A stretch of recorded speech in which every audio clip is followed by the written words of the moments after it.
ओम नमो भगवते वासुदेवाय नमः। दर्शक भाई बहन बंधु एवं माताओं, आज चर्चा का विषय वस्तु है स्वस्थ रहने का सरल उपाय। जैसे कि हम सभी जानते हैं कि शरीर है तो धरती है, शरीर है तो सुख है, शरीर है तो संसार है, शरीर है तो अपने मनोवांछित कुछ भी चीज है।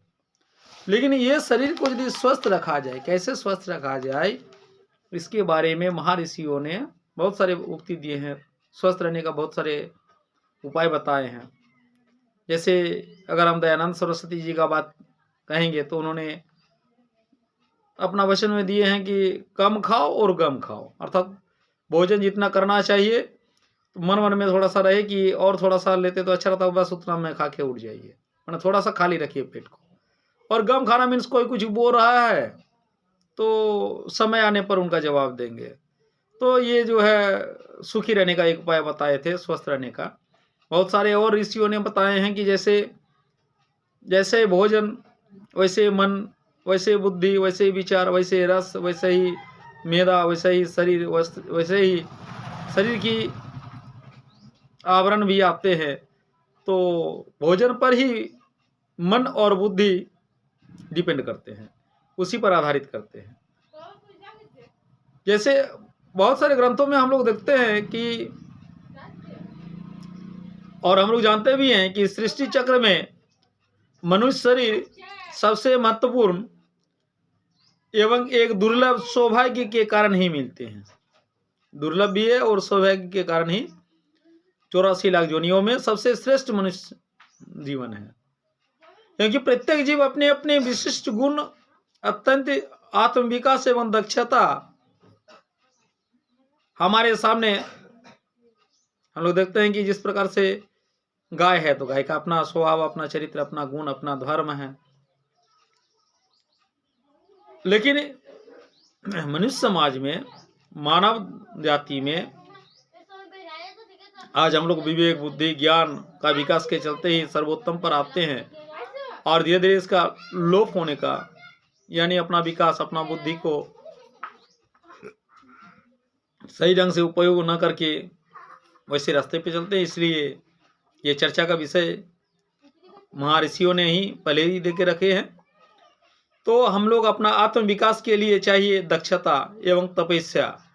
इस दक्षता को प्राप्त करने के लिए चाहिए सुस्वास्थ्य, यानी स्वस्थ अच्छा रहना चाहिए।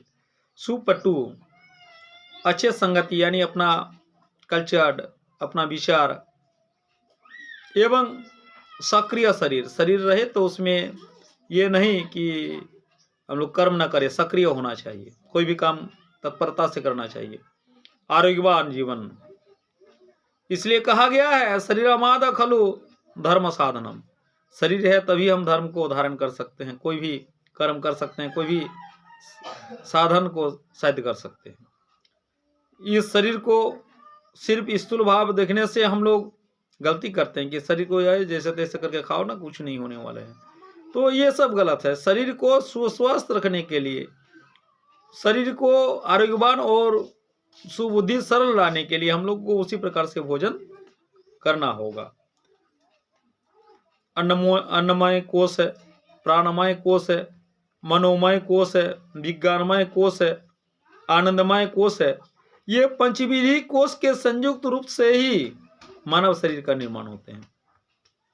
इसलिए उन्नत शरीर को प्राप्त करने के लिए सभी दिशाओं सुसमन्वित, सभ्य संगत, शुद्धि, सदाचार की ओर ध्यान हम लोग को देना होगा, ताकि पूरे मानव समाज अच्छे परिवेश में, अच्छे संस्कारों में, मानविकताओं के साथ उन्नति के पथ पर चल सके। हमारे ठाकुर जी, श्री श्री ठाकुर अनुकूल चंद्र जी, परम प्रेममय श्री श्री ठाकुर अनुकूल चंद्र जी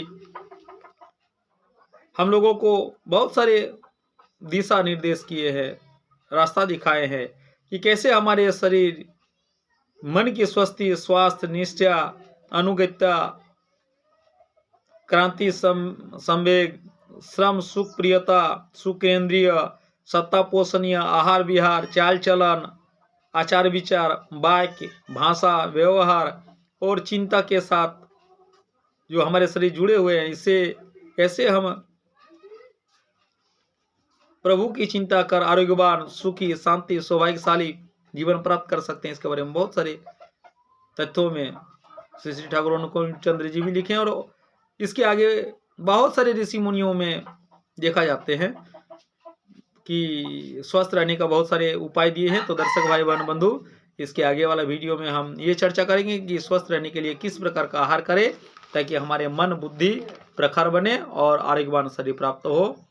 तो दर्शक भाई बहन बंधु एवं माताओं से फिर आग्रह करते हैं कि जो सिर्फ वीडियो को देखते हैं अभी तक चैनल को सब्सक्राइब नहीं किए हैं, प्लीज सब्सक्राइब, लाइक, शेयर और अपना प्यार कमेंट में जरूर दीजिएगा।